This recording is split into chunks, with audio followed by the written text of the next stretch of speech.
I think it's only fitting to start this episode off just with a big, deep sigh, because, oh man.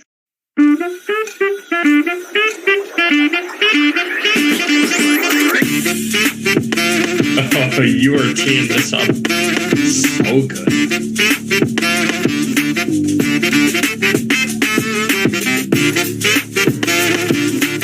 Enzo, to me, looks like a more agile, basically a young Chess Fabregas. It's a Rolls Royce, man. Gotta sell it.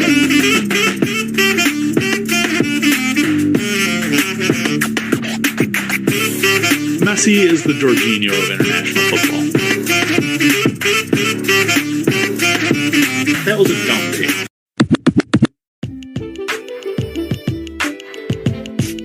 The flag stays down! Welcome to another episode of the Flag Stays Down podcast.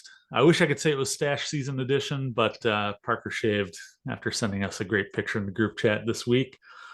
But it is just Parker and I on this week's pod. Parker, how you doing? Yeah, Predator Edition. I rocked that stash for less than 24 hours, man. I had to clean up for work and I just left the stash. Something I used to do a lot more back a few years ago, but haven't done very frequently since then. And I literally just did it and then did a travel day.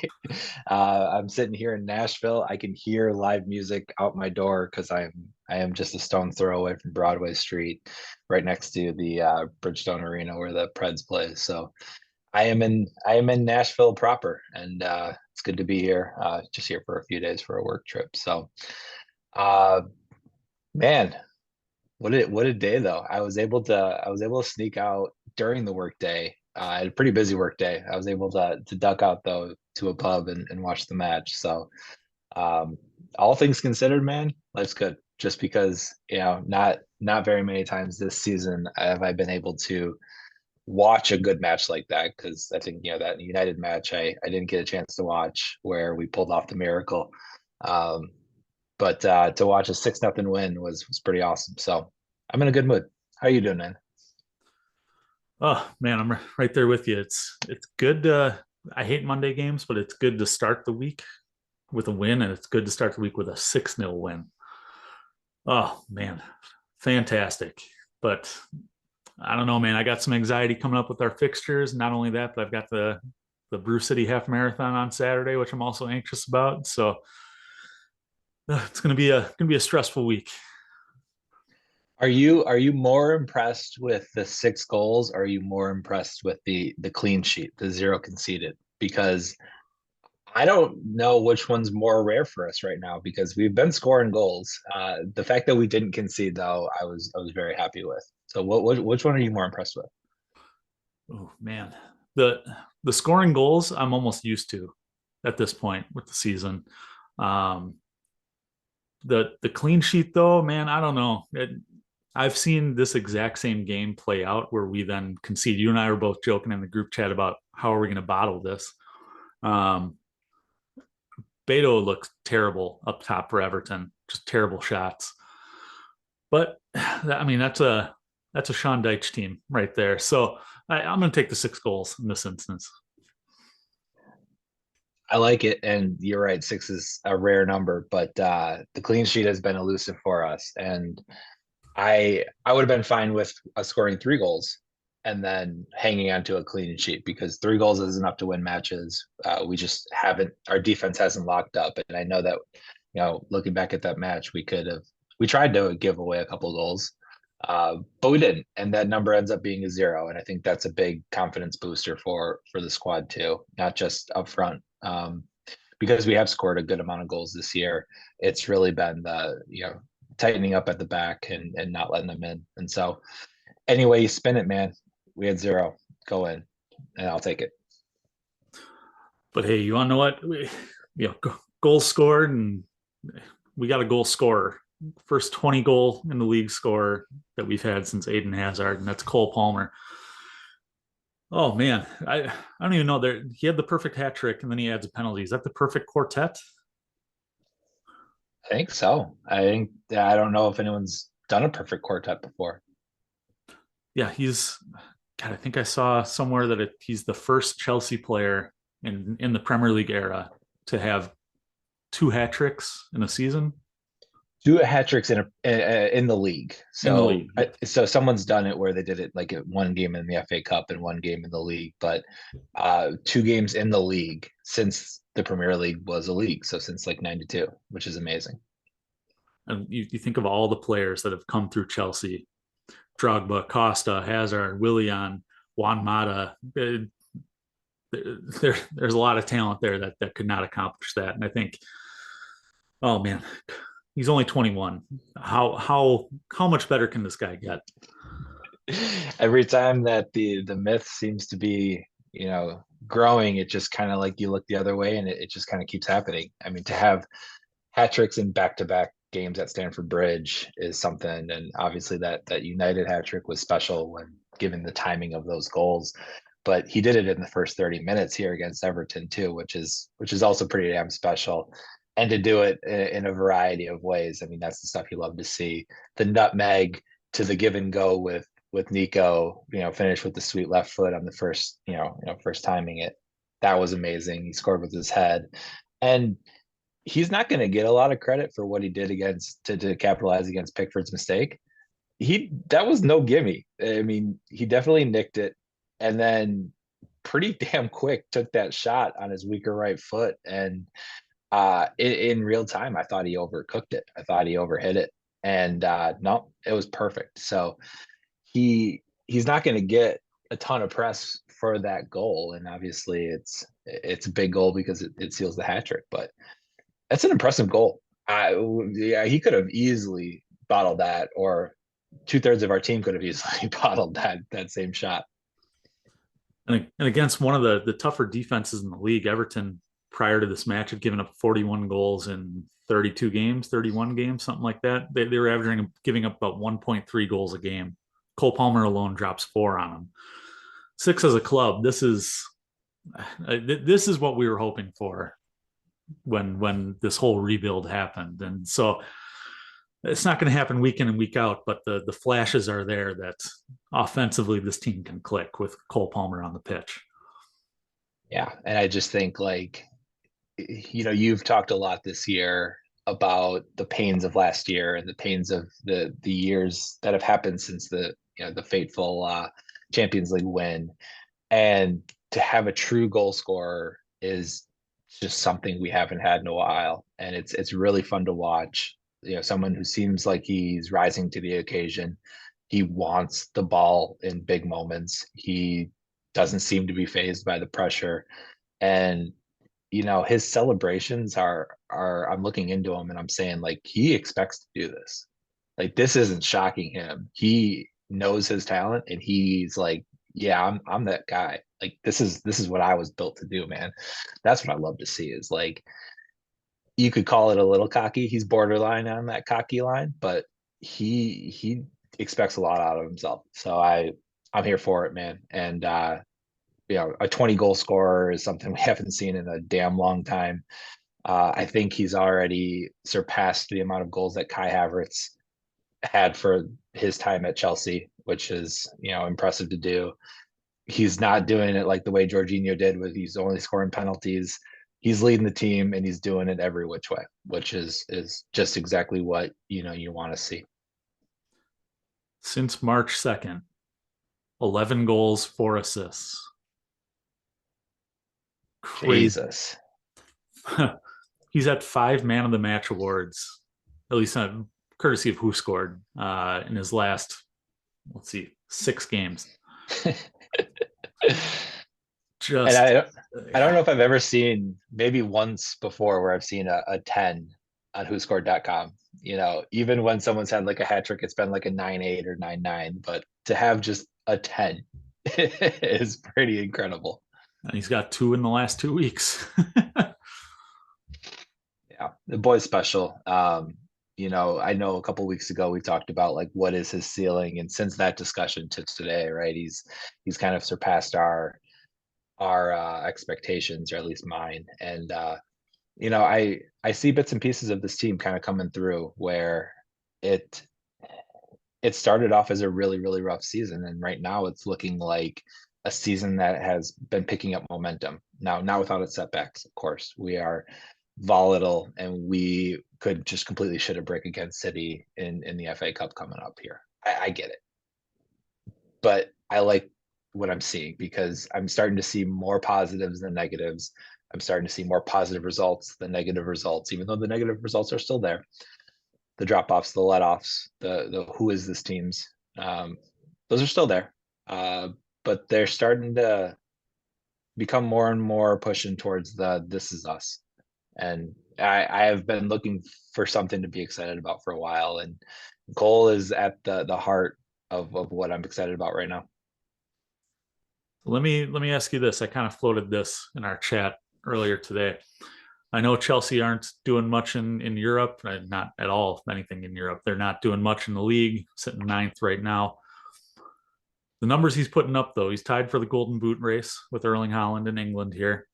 He's putting up better numbers than what Jude Bellingham has at Real Madrid. Is Cole Palmer a legit Ballon d'Or candidate? I hope he's in the running. I wish we had our resident Ballon d'Or expert, Matt Maciejewski, on the pod right now. The I don't give a shit about this award connoisseur himself. To make light of it, though, if Jorginho could finish third that one year, there's no reason why Cole Palmer can't be in that discussion. It's weird because most of my life, and that's a weird thing to say, most of my life following the sport of soccer, it's been Messi, Ronaldo, and maybe one or two others that kind of get floated in the discussion, right? Like it's been dominated by a couple of people for the vast majority of the time I followed the sport. So to have it be more open is kind of fun. To have it not be a cement pick is kind of fun. I think that the Premier League gets overlooked for this award, historically has been. Erling Haaland is the closest thing where I think he still has a very, very legit shot at winning. I think he's still a bigger name, bigger presence to kind of command it because it is a bit of a political award. And it is still a what do you do in the collective of the year award, not just for your club. And right now, Cole Palmer hasn't busted it into that England team, even though at the discussion in the Nashville office today is that he should definitely be in that team over like Marcus Rashford. Like, why would you keep Rashford over Palmer today? I'm not sure you would. So I would be shocked if he didn't finish like top 10. How's that? He needs to be like in that running, that discussion, because he's had a phenomenal season. He's had not just a goal scoring season, it's been a goals and assist season. I know it's been for a struggling Chelsea, but everyone's talking about him. Everyone, in England is talking about Cole Palmer. He's one of the most exciting, dynamic, players in the Premier League today. So because of that, he needs to be in the talk. I don't think he wins it. I don't think he's got a shot at winning it unless he goes on an absolute tear to end the year. But it's it's an interesting one. But I still think Jude Bellingham has a better chance of winning it, even though he hasn't put up the numbers that Cole has, just because Jude Bellingham's a bigger name today. So Cole Palmer, I just looked this up here in Europe's top 5 leagues. You look at goal and assist contributions. He's 7th among all players. Of course, the list is headed by Kylian Mbappe and Harry Kane. But outside of that, easily, I would say, probably 3rd best player. If you're looking at the rest there, you got a couple Stuttgart players, Victor Boniface from Leverkusen and Paulo Dybala from Roma, who's been tearing it up this year. That's all that's between him and Mbappe and Kane. Yeah, I think you're right. England gets overlooked. I think young players get overlooked. It's a lot of name recognition and all that. So Mbappe, Kane, I think are your number 1 and 2. Haaland, if he decides to kick it back into gear here to end the season, probably up there as well. But Palmer definitely should be in the discussion this time next year.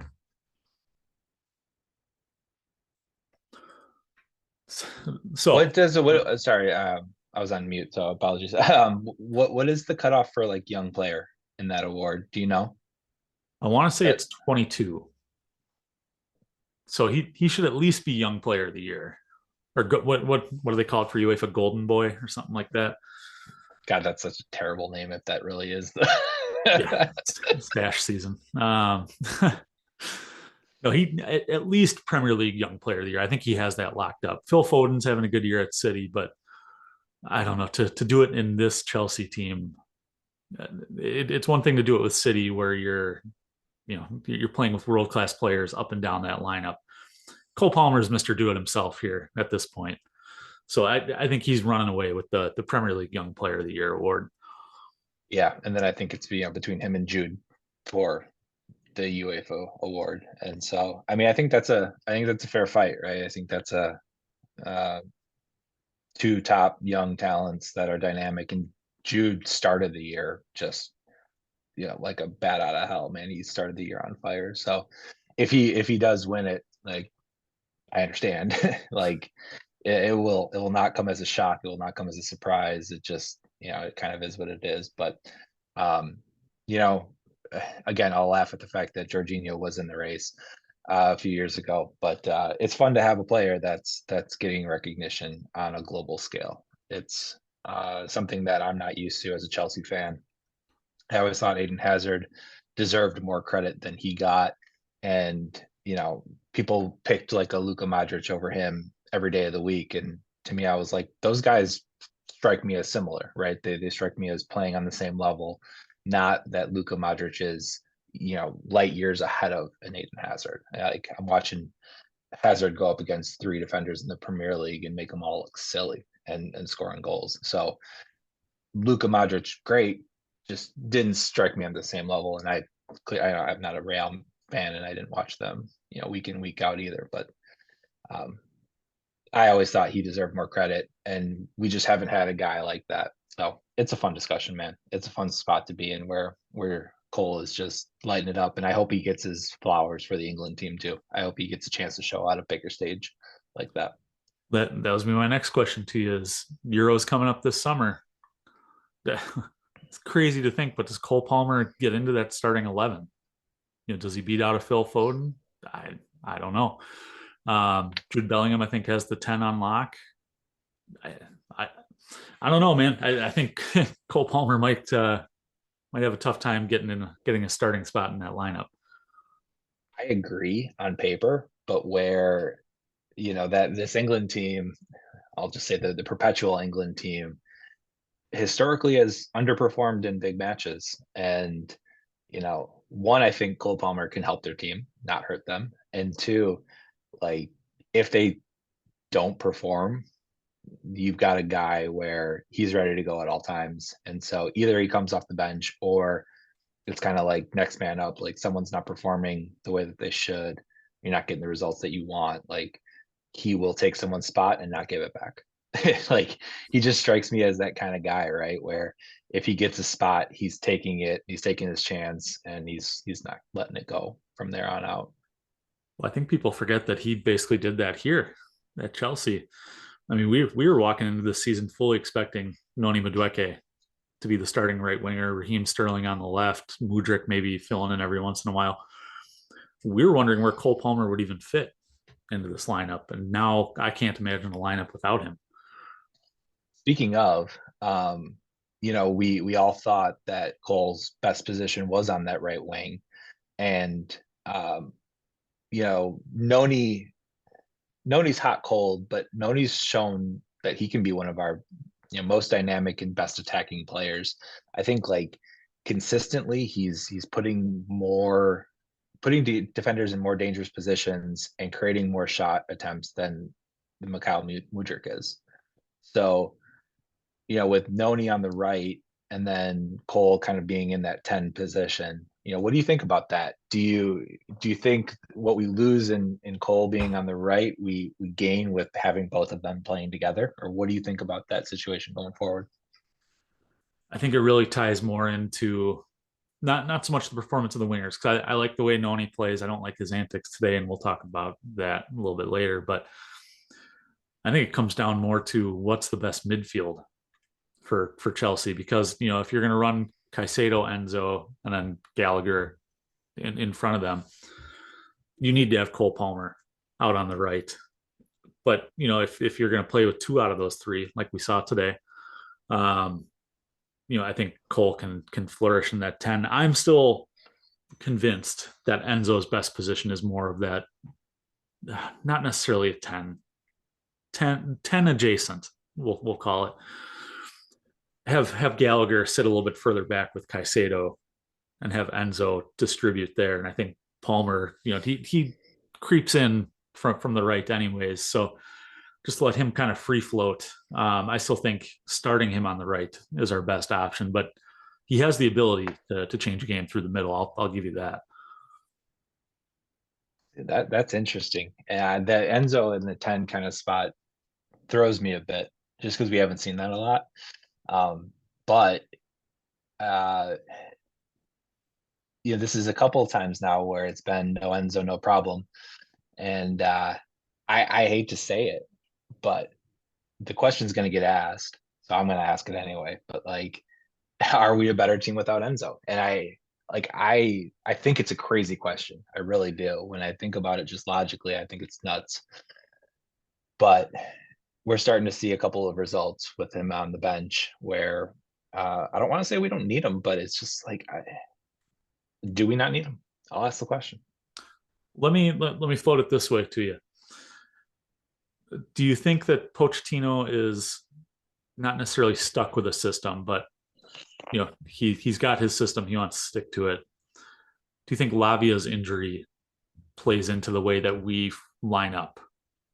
Because the way, and I'll just give you my reasoning on that right away, but I think the reason we play the way we play, this midfield was built for an Enzo, Caicedo, Lavia midfield. And so in order to not change that and, just kind of instill what system we're playing and all that, he just fits guys into that system. And so I don't think Enzo is a long-term 6, like he's been playing next to Caicedo. I think he plays a little bit further up, and I think Lavia, in his athleticism, his pace, all of that, is what would be where Enzo is playing right now, next to Caicedo, and freeing up Enzo a little bit further forward. Now, you can take that for what you want in terms of evaluating Poach, but yeah, I don't think we've seen what this team can do. And God, that's so cliche at this point with the amount of injuries we've had. I don't think we've seen what this team can do in this system yet. See, and that's fair. I love when you make my arguments for me, because it just makes me smile. It's like, if you have a game plan and it does go to shit because of a lot of injuries that come your way, like, I get having to like plug holes and figure stuff out, and I get playing people a little bit out of system or a little bit out of the way you would prefer them to play. Poch has made some of these signings. He hasn't made all of these signings, so it's part inherited, part by his design. But I don't think anyone could have seen the Lavia, play 40 minutes this season, and Nkunku play 3 or 4 matches, kind of a thing. The Reece James, just taking things very, very slow and deliberate with him. Ben Chills, I mean, the list goes on and on and on and on, right? So at this stage, I don't know if this was all by design, like the system was by design, or the system was a pivot from the original plan, and either we're too far gone on that plan now, and now we're just pivoted to this system full time, or in an off season, we're going to see something completely different. Because if you flash back to last off season, we did play a different system. We did look different, and our team looked different, right? Like, so I don't, that's going to be the fun thing to watch, is do we have sort of a mixed bag of systems? Because I think Poch on record will play a couple of different looks. I don't think he is this is my system and this is my tactics and this is how I line up. You adjust around me. I think he's more of a free-formed guy, But when you take off half the chess pieces on the board, then you're a little bit handcuffed. Yeah, and I mean, just digging a little bit further on that, Ugo Chukwu getting injured. I mean, he was playing a pretty significant role for a while there. I mean, even though it was off the bench, but he kind of fit that guy who you get stuck in the midfield. He's big, he's athletic, he can run. But him getting injured, I mean, we're basically down to 4 midfielders at this point. So, and Carney was hurt for half the year too, right? And we don't need to talk a whole ton about Carney, but I liked what I saw out of him today. I've liked what I've seen out of him the last couple of weeks. He looked sure of himself on the ball. Yes, he made a couple, terrible touches with the ball, but his distribution, his running into channels, he just looks very sure of himself, and that, I think, is important, especially for a young guy. RLC 2.0, baby. That's exactly. I think he's an upgrade, and I know RLC is doing well at AC Milan right now, but I think Carney is everything that he was and younger, and has a higher ceiling. So let's get back to the penalty. Let's get back to Noni. So 2 fouls on the play, seemingly. VAR goes back and confirms that it's the foul on Palmer that leads to the penalty. But Palmer knocked down in the box. Ball finds its way to Noni. Noni makes a cut inward, gets clotheslined. He thinks that he drew the foul. Goes to take the ball. Nico Jackson comes in to defend that decision of Noni taking the ball. Cole Palmer gets in there, rips the ball out, and Conor Gallagher and Thiago Silva have to break it up. Not the first time we've seen an issue with a penalty taker so far this year. We'll start with initial reactions to it, because oh man, it was something. What'd you make of all that? First, it's embarrassing. It makes us look like, just like a JV kind of a club. It's it's the biggest form of dissent I've seen since Kepa became Mr. Manager. I was thinking the same thing. Oh man. Right. And I think Scott would love that comment. But right, it just kind of makes it look like a circus a little bit. And it's hard to look like a circus when you're about to go up 5-0 in the Premier League, in a match like this. But we did. So my first reaction was just come on, guys, what are we doing here? And I get the passion. I understand why Noni wants to take it, and for all intents and purposes, I'm happy he wants to take it. I just don't think that that's the right decision in that time, and I think that this isn't a decision. This is not a debate. This is not something that you figure out on the pitch. This is something that you figure out before time. And so first reaction is just embarrassment and what the fuck is going on. Makes you guys look like kids, and I know you are, but it really makes you look like kids in that situation. What about you? What was your first take? Yeah, no, embarrassment is the word of the day right there. That was terrible to watch, and I watched it alone. I was embarrassed watching it alone. I appreciate the passion of Nico and of Noni. But first, Thiago Silva comes in, tries to break that up. No one listens to him, which might be more telling than anything there. But even Conor Gallagher struggled to break that up. I mean, it was really Palmer ripping the ball away and just walking to the spot that kind of did it. But I mean, once that's decided, cool, everybody just let go. But Nico is still barking from outside the box at Cole Palmer before the penalty was taken. And I'm a big Nico Jackson fan. I like Nico Jackson.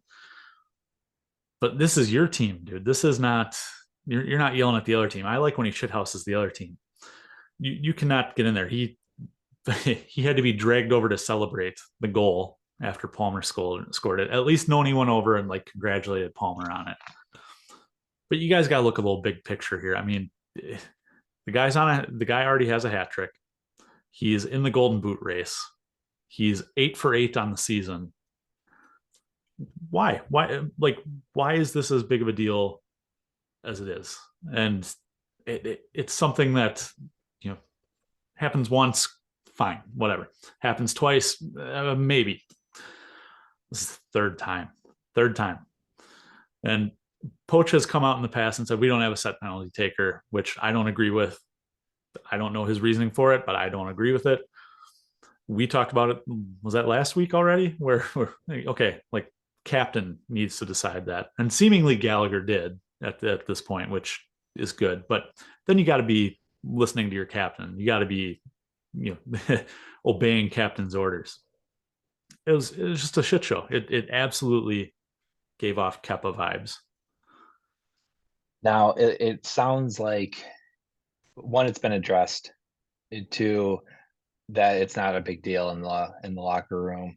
The only thing that like makes me afraid is, you know, if this is a 2-2 game, or we're losing 1-2 game, and then this happens and then that penalty gets saved, we're not having this conversation the same way we're having this conversation, right? Like then there's venom in the locker room, because then the person who feels like he should have taken it still feels like he should have taken it, that he would have scored it, and Palmer just gets saved. You know, we have a different outcome here. So I get that we can all be buddy when we win 6-0, but I'm afraid that if similar situations like this happen, then, you know, it has the ability for it to turn against our team. And, you know, Connor needs to take more ownership earlier in this, where he's breaking this up, or he's taking control of the ball and giving it to Cole. You know, the only reason that Cole doesn't take that penalty, in my opinion, is if Noni is on a hat trick and Cole gives him the ball. He hands him the ball and says, your ball, you get this. But that's his call to make. It's not Noni's call to make. If you are not the penalty taker and you are not the captain, you don't go anywhere near that ball until someone hands it to you and tells you to take that shot. That is your role. You did great. You earned that penalty. Yes and no. He still earned a penalty, right? He didn't stop playing and you know, bitch and hope for the penalty to get called on Cole.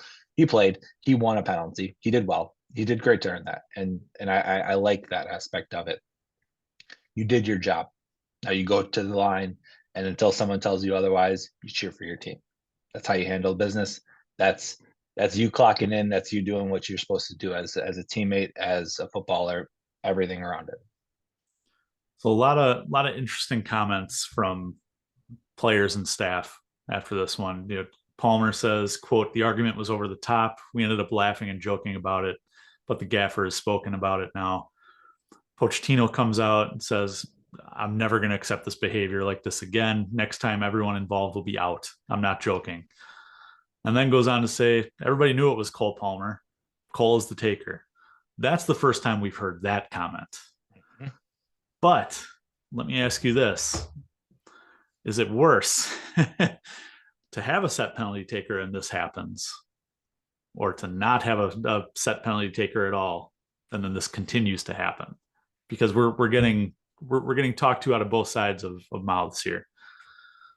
Yeah, I mean, it was more understandable when there wasn't a clear set penalty taker, because then I think the guy who earns it has a legitimate argument. And then it is, you know, we talked about this before, then it is kind of like, well, captain kind of decides, but then there's a question mark. I think it's worse if you have a clear established rule and then it doesn't get followed by your team. Like, because to me, it's just not enforcing what should be, and the guy who earned it feels like he's above that rule. That's what I don't love. Yeah, my dislike of Poach is very clear on this pod. Just go back and listen to any episode this year. I don't like that he came out and said that today. Today was not the time to say, oh, we have a set penalty taker, because we have heard all season, no, there's not one. The guys decided out on the pitch.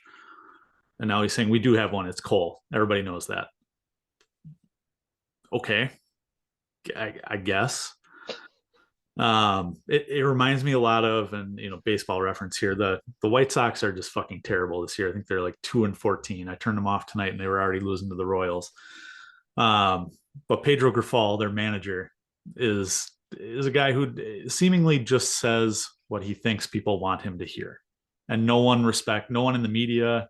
I listen to all kinds of Sox podcasts. No beat writers, no one respects what he says because it changes on any given day. And that's the vibe I'm getting here from Poach. And I know Poach over the last couple of weeks has turned from happy-go-lucky Poach to bitter Poach, right? Maybe that's part of it. I don't know.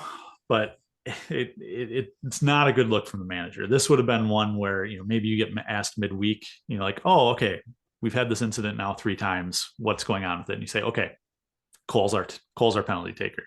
But to say it right after the match, when you haven't laid down that baseline at all this season, I think is a bad look on the manager. It looks like he doesn't have control of that locker room.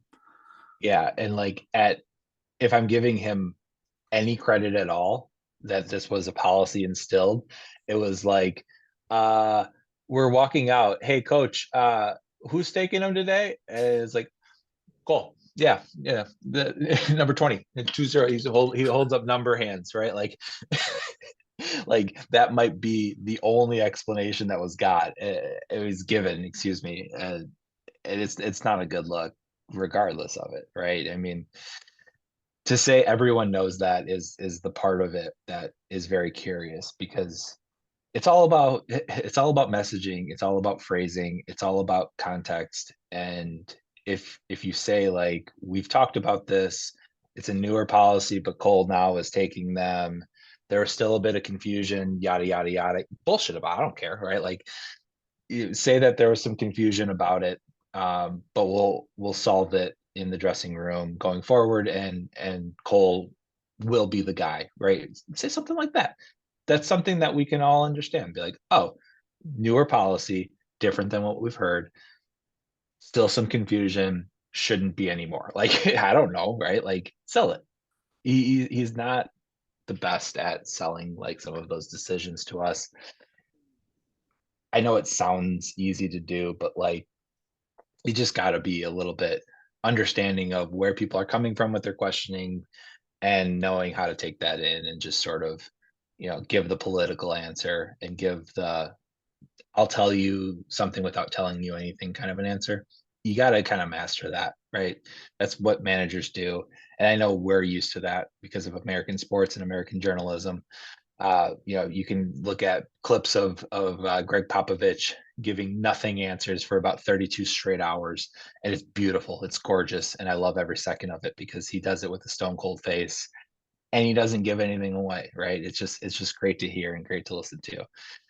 I think some of those guys can learn a lot from that. Maybe not go to that extent or that level, but you just gotta give them what they want without giving them much at all. Now, I will give Poch credit, because he said post game that he was not thrilled with the way the team played. He thought they all acted like children for the vast majority of the game, which is true. I mean, yeah, it was 6-0 win, but there was a lot of immature things happening, penalty aside. But we've seen him in past weeks get super excited with goals, be very passionate, fire up the crowd, which people have been asking for. He was very stoic today. You could tell something was getting under his skin. So I'll give that to him. If he's giving the guys tough love, cool. And that leads into my next question here for you. He also made the comment of, hey, if this happens again, people involved are out. What is the short-term and long-term consequences for Noni Madueke, Nico Jackson, etc.? It's going to be tough because we've got a big match and we've got a big week ahead of us. So I don't know if it's instilled in matches consequences, because right now is a little bit too critical of a time to do that. I think we're far enough along in the season to be able to put someone aside and say, like, this isn't how you do that. If this happens again, kind of a thing, we have a clear policy and we have a clear stance on this now. So I don't think much. And I'm okay with that, because I think a stern talking to is really all that's required at this stage. They're young. They have a lot of growth to come about still. At some point, I do think there has to be consequences. I just don't think right now is the time for it. And I think I think it comes down to positional depth. Nico is going to play every game through the rest of the year. Clearly, he doesn't trust David Washington up top. Just these short little 5-minute cameos here and there. But you've got, like you said, big games coming up. We got City, we got Arsenal, Spurs, and I think United's in there as well. Or no, Villa. Villa is the fourth one. Yeah. A lot of big games. I don't want to say must win, but as close to must win as you can get. Nico's going to play. Noni, on the other hand, shift Cole Palmer to that right, like we were talking. You got Mudryk or Sterling. You got Sterling, you can play both wings. Carney Chukwuemeka, as we mentioned, is back. He's multifaceted. He can play multiple positions. And I think Noni was already on thin ice for the off the field stuff that went down earlier this year, going out and clubbing after curfew and, saying he was injured when he wasn't. And man, I think there's some longer term issues with Noni. It would not surprise me to see him go out on loan next year to get right. I don't think that he's necessarily in like Jadon Sancho's shoes, but more of this stuff keeps happening. I think he might be one of those players who just gets exiled and we don't hear from him again. Very fair. And I completely agree. If Noni doesn't show up on the team sheet against City, it could be because of this and it could not be because of this, right? Because he hasn't been like a can't drop type player this whole season. We do have depth at that position more than almost any position on the pitch. So the thing I'm kind of hoping for secretly is, I hope they find a way to work it out on the pitch, because this type of thing, division and then figuring out a way to work it out type of behavior is the stuff that does galvanize teams. It is the stuff that, learning moments, find ways to work through it. And, Cole, Noni, Nico together, playing together and beating a City in the semis of an FA Cup, like that just kind of has a nice ring of like turning point of project, right? Where things do click, things do come together.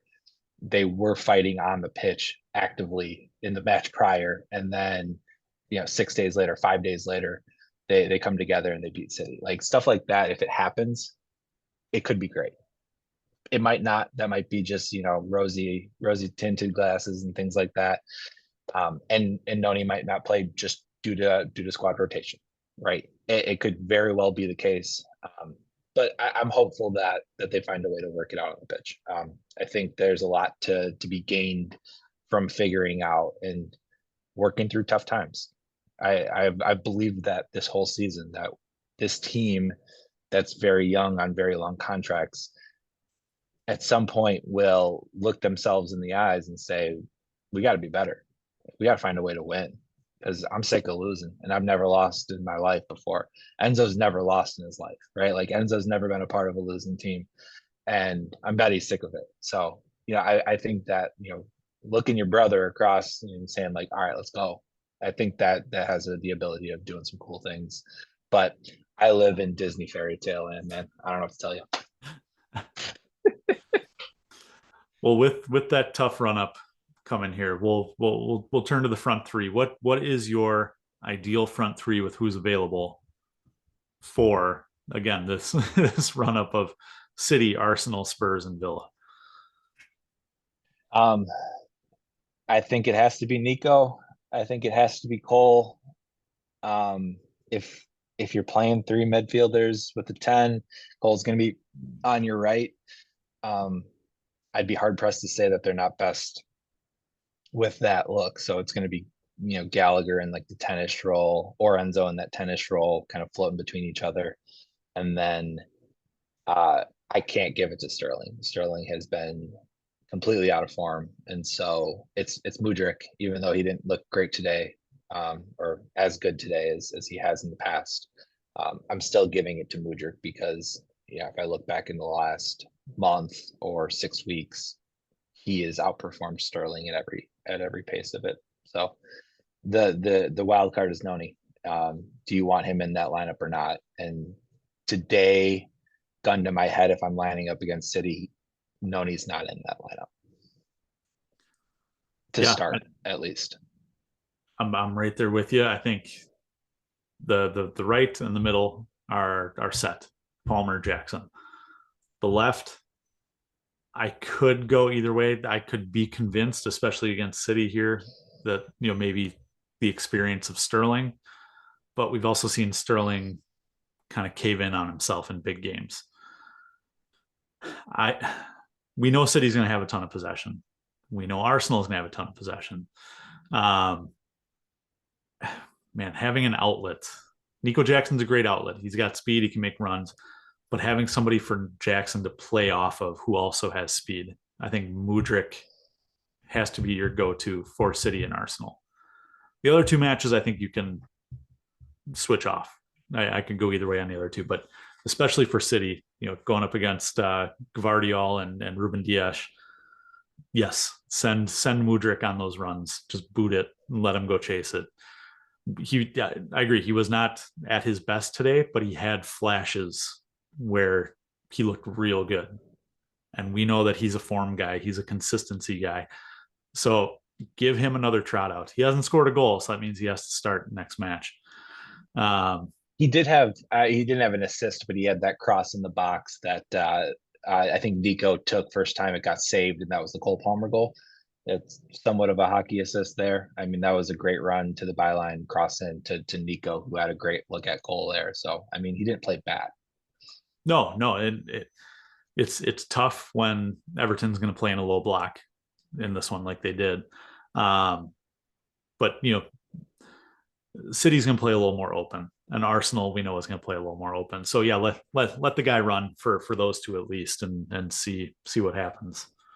Yeah, I think that counterattacking is going to be not just like pure boot and go run get it Mudryk, but like that 3-on-3 type counterattack where you've got Cole and you've got Nico making one run and Mudryk making another. Those are going to be really, really important moments to get right against City. And those options will be there. We will have moments in the game. I promise you we will.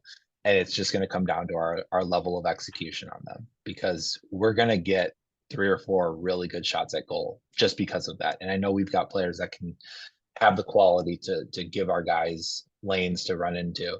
So it's just whether or not we convert them. So where do you see that FA Cup semifinal? Where do you see that finishing? Oh, I'm so hopeful. It feels like the Super Bowl. It feels like the big moment. It feels like what our season has been kind of crescendoing into. And I'm a realist in the sense to know that it could just go down in flames, right? It could completely blow up at us, even though we've been deadlocked this year. It feels like Liverpool a couple of years ago, where it's just been tight, hard fought matches, 4-4 game, 1-1 game. It's a really hard one to call, because it'll be open. There's going to be space. City are clinical, can be clinical. We have the ability to score a lot of goals. We have the ability to concede a lot of goals. Like it's a really tough one to call. I think it's going to be hard fought, man. I think that there's going to be 3-4 goals in it. I just don't know which way they're going to go. This FA Cup semifinal, not just ours, but both semifinals, this is probably the most open I think FA Cup semifinal as a collective has been in a long time. I could see Man U dropping to Coventry the way Man U has played. I could see us beating City. I could see us getting shit on by City. You have easily all 4 teams could make a case for making it to the final. Yeah, dude, I don't know what to expect out of this one. Like you said, we've seen the 4-4, we've seen the 1-1. Man, I don't know, maybe split the difference, go 3-2. I know I'm going to turn it on at kickoff. I'm going to be excited and I'm going to be nervous because I know that there's going to be goals, but at least I believe we'll be in it. I believe that we're going to be close, and that neither team is going to go, up by more than 2 goals at any one time. So I think we'll have a shot, to the end. I think we'll have a shot. So um, I'm hopeful it's a game. I'm hopeful that we stay competitive. I'm hopeful we, take a shot and take a chance and shock the world a little bit, right? I know that that's kind of silly to say, but I know betting lines are going to be all over City. Smart money is going to be on City. Volatile money is going to be on Chelsea. But hey, what's new, man? I think I know that we don't. Well, I do, but I know that we as a group do not like to look at, well, what's the other team doing midweek? How is their injury situations? All that. City have to host Real Madrid in a must-win, coming off 3-3 first leg. They have to beat Real Madrid at home on Wednesday. You're gonna. The hope is that game goes 120 minutes, and those players are gassed, and Pep has to rotate that squad. If there's any, if we can find any weakness in that team, it might be that we can run with them. And keep in mind, City's in a title fight. Like, you can't drop points in the league either. So they're going to be looking ahead to who they've got in the league as well. So I'm not sure who that is, but they can't afford to drop points in the Premier League. They're in the Champions League. So yeah, the FA Cup hopefully falls by the wayside a little bit. It's hilarious as I can sit here with you, man, and talk about like, oh, if we play a weaker City team, we might have a shot. When we drew to a 10-man Bournemouth a couple of weeks ago, but you're not wrong. It just, the perspective is hilarious. But yeah, I think it shows we've had high highs, we've had lower lows, and it just we haven't figured out for a full stretch how to do it. But hey, there's always Saturday to make strides forward. So we haven't been out of many. We haven't gotten killed by many teams this year, period. So it'll be a fun watch. I'm very excited for the match. So then looking forward, like I said, we've got Arsenal at the Emirates on Tuesday, and then Villa, we've got them on the following Saturday, followed by Spurs on May 2nd. And that kind of closes out a tough stretch before finishing the year with some lesser teams. What's the point expectation out of those three league matches? I would say point expectation should be 5. Draw, win. Any more than 5, I think we're doing well, all things considered in this year. You could make the argument that Arsenal has the ability to beat us, Tottenham has the ability to beat us, and Villa has the ability to beat us. So in a stretch of games where all 3 could go towards the L, if you win, draw, I think that's a good result. One thing I've been impressed about with our team this year that hasn't moved the needle as much as it should, because math, but we've turned draws into losses, or I'm sorry, we've turned losses into draws. We haven't taken those draws to wins where you get the +2 points, but I think we have saved ourselves from losses and turned them into draws, getting us a point here, a point there. We've been relatively hard to beat. I know we've dropped points in the draw scenarios, but we've been relatively hard to beat in recent history. So I think if we can hold the line with the 2 good teams, and then with Villa, we win there, I think that's a very solid outcome to me. So if we get 5, great. If we get 3, I'll be disappointed, but I'll understand. Yeah. I think 3 is the number. 4, I wouldn't even really be that disappointed with. I think like you said, all the games are winnable, but I think all the games are also losable. Yeah, I think it's written in the stars, and we know how often that works, that we kill Arsenal's title hopes I think a win at the Emirates essentially kills off Arsenal this year. Villa are in a weird in-between zone. Tottenham is right on their heels, but Villa can't go up any further. So that'll be a tough one. And Spurs is always a toss-up. We've had their number lately, but we may be due for a beating from them. So I don't know, man. It's tough, but looking a little bit further out here, we got a League Cup final, FA Cup at least a semifinal, if not a final or a win.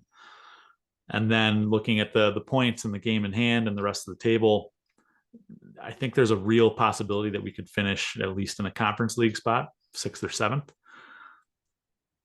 Is that, looking back on this season as a whole, a positive season? Is that a save Poach's job kind of season? I think it's we demonstrated progress season from a wins perspective, from a goal scored perspective, from a position in the table perspective. Look, we're still Chelsea, and we're still going to hold our team to the expectations that we believe we should be at.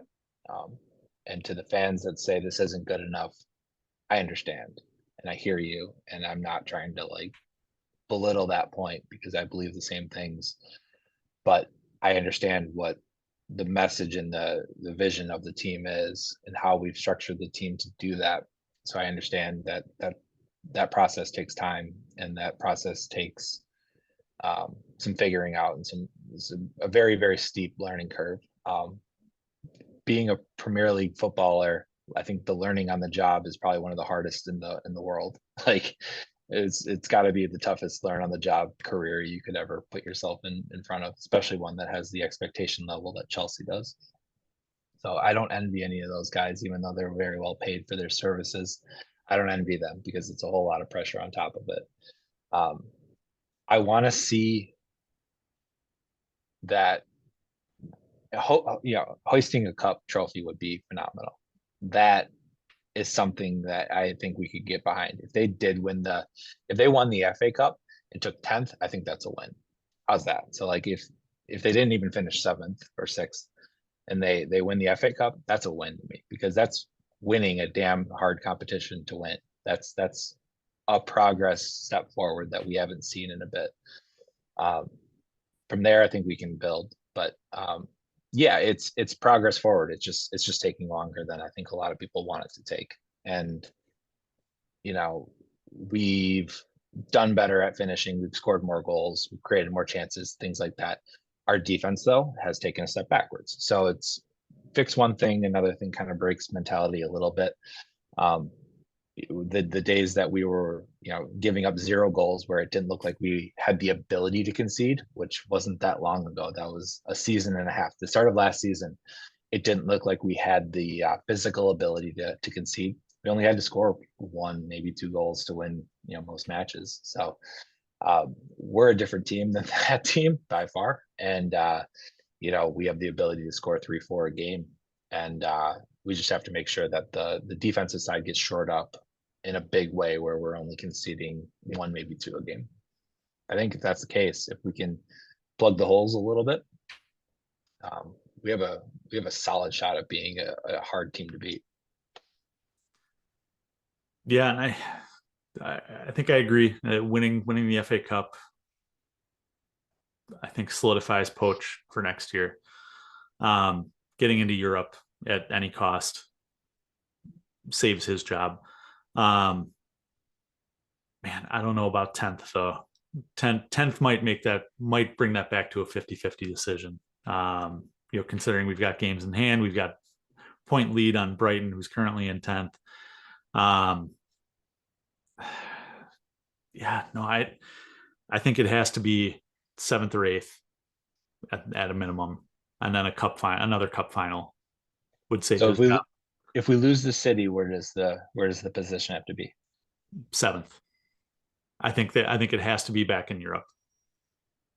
I was surprised. I guess I knew this when they signed Poach on, but I just forgot about it. he only signed a 2-year deal. I don't think you can go into next season with a young squad, not in Europe again, with a lame duck manager. That's going to lead to more problems than what we saw today with the penalty, right? Yeah, if he does not secure Europe, I think it's a very tough sell for Clear Lake and Blue Co to this squad of renewing Pochettino's contract. As much as they may love him and all of that, you need somebody who can lead you to the quote unquote promised land, even if that's just the Conference League. The contract situation, I think, is what's going to drive all this. So absolutely, I think it has to be Europe or bust in one way or the other. And I think what's going to hurt the Clear Lakes of the world is it's going to hit their pocketbook, because I know that the Jordan contract has been floated around with the Nike deal. And it's like the Jordan echelon of athletics is a step way beyond Nike as a company. When you're Jordan branded, that's a big deal. That brand carries weight. That brand sells merch like a motherfucker. Like it really, really does. And that Jordan brand does not want to be associated with a team that's not European marketed. So I've heard rumblings about that they've put the negotiations on pause pending Europe for Chelsea. If that would be the case, they were focused on a team in London that's blue. So I know that there was rumblings about it. But if that hits your pocketbook, right, as Clear Lake and saying, hey, this investment that I'm in isn't good enough to get this kind of a thing, you start to look other places, right? I think that's where you start to look elsewhere. You thank them for the service and you carry on. And look, this project is going forward with or without Poch at the helm. I don't want to see him go. You're vocal about that as well. If he goes, we still have a lot of really, really good pieces to put in for the next manager to take over. Poch is leaving this club in a better place than he got it. And I firmly believe that he is leaving this in the hands of someone capable to take it to the next level then. And I'll thank him for his services for doing that. I don't think he ruined this club. I really don't. I think he took what he had and he made something of it. He made something that we're talking about today that is still something I'm cheering for and still something that I think has a lot of promise. So does other teams' managerial hires affect whether he's renewed or not? You got obviously Klopp is leaving, right? So you're going to have we're not going to sign a manager over Liverpool. Liverpool's going to have first choice there. Yeah, Xavi leaving Barcelona. That's a job that's going to be higher on the table than us. Bayern is going to be up this year with Tuchel being gone. I think there's going to be good coaches available, but depending on who they hire, do you want that 4th, 5th, 6th choice? You know my answer. This is more of a you question, right? Yeah. I mean, you know how I feel about it. I'm much more a fan of the devil that I know than the devil that I don't, and I do believe that managers get too much credit and too much blame, both. And I'll say something that's relatively unpopular to say, but I think Xabi Alonso gets too much credit for what he did with his team. Wow. I know. Keep that in. Don't edit it out. I think he gets too much credit because I think he did the right things and he got the result, but I don't think that it's all him. I don't think he is the mastermind puppeter of everything, of all of the variables. I think there's far too many variables, than can be just attributed to a manager. I think he's fortunate. I think he did well. I think he's great. And I think he gets too much credit. And I think people that fail get too much blame. I believe it on both ends. I truly do. I think, both are true.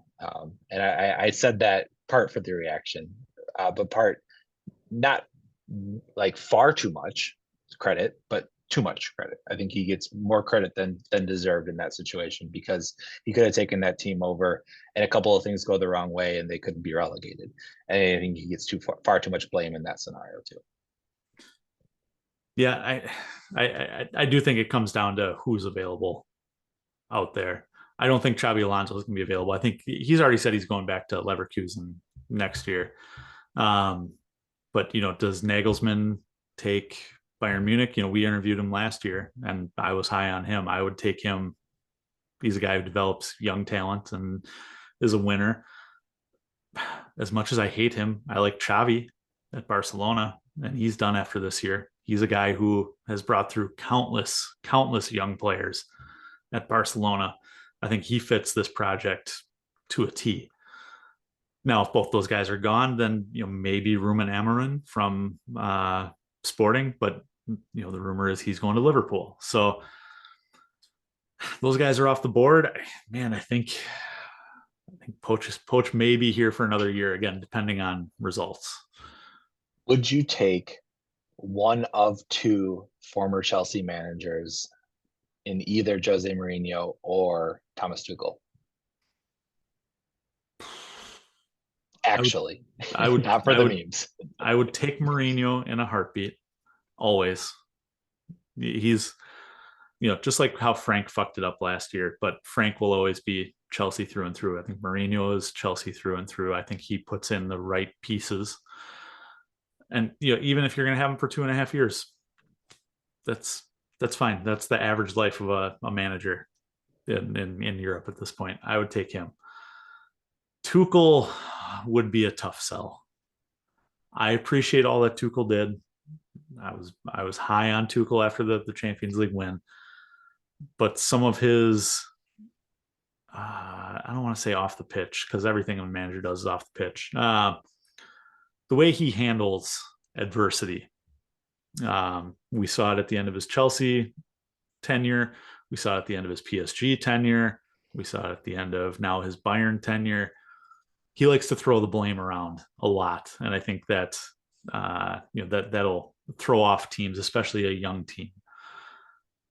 5-6 years from now, bring in a tactician like Tuchel, yes, but for this current squad, unless you're going to add a bunch of veterans, no, I'm not taking Tuchel back. I actually 100% agree with you on that, because I don't think Tuchel's the right guy for this team at all. I think his way versus this volatility on the squad that you see, you got to have someone who can roll with the punches a little bit better than Thomas Tuchel can, and it would be a nightmare for him. I don't think he wants anything to do with this team. I don't think they want anything to do with him. It would not be a very good marriage. And I think Jose's past his prime, and we're not in a position of rebuilding where I think Jose's good at bringing in and identifying talent and bringing in talent, but I think we're too far into our journey with the talent that we have around and the people and the personnel that we have around for Jose Mourinho to come in and kind of make things work the way that Jose typically does. So it kind of pains me to say it, but I don't want either of them back in the managerial seat. I've got one more just kind of bullshit one to throw at you here. A little fun one. A friend of mine floated this to me. I haven't seen any sources linking this one at all, but Jesse Marsch, guy who is very familiar with the Red Bull system, coaches up young players, very, I don't want to say free flowing, but very, very attacking style. Would you take a flyer on Jesse Marsch, or is Chelsea too big for a Jesse Marsch? Yeah, the take a flyer on statement kind of seals it for me. I don't think we can afford to take a flyer on anyone. And that's where, and again, I go back to it. It's like the devil I know versus the devil I don't. And I don't think it's worth the risk for a Jesse Marsch. I thought what he did was admirable, and I liked his style. But to me, if you get sacked at Leeds, then then you're not ready for the big leagues. We traditionally take managers who have had a lot of success from a team that really wants to keep them, and then we bring them and make them do it for Chelsea. If he's a free agent that hasn't been picked up and he got sacked from his team that isn't doing well, that doesn't fit the mold as well. We don't have time for that Disney story. We need a different one. I like it. I'm right there with you. I didn't have the balls to tell this person that. No, I just thought you were gonna say Bob and Michael Bradley as a duo. You know, we're gonna interview as a team, and they're co-managers with equal authority. I thought that was gonna be your How about Greg Berhalter at that point, right? Okay. Why not?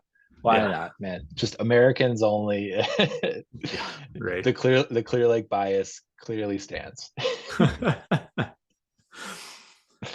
All right. Well, that just about wraps us up for this week. Parker, any closing thoughts? It was a wild pod. I didn't realize we were going to go as long as we did. We came into it saying we didn't have a whole lot to talk about, and yet here we are, man. So, cheers to talking a lot about not a whole lot. Vibes, just because Matt's not here. All right. Well, if you did enjoy the pod, make sure to subscribe, rate, and review wherever you get your podcasts. You can follow us on social media. We posted a man of the match poll. It was kind of useless today, but you can get that after every single match on our X account at FlagDownPod. The winner of that was Cole Palmer unanimously, by the way. So make sure to check us out on social media at FlagDownPod. So, Parker, hopefully we've got more vibes to talk about next week after the City match. I'm here for it, man. And if not, we'll still be here. We'll still show up and talk about it. Yeah. Oh, yeah. All right. Cheers, man. Cheers, bud.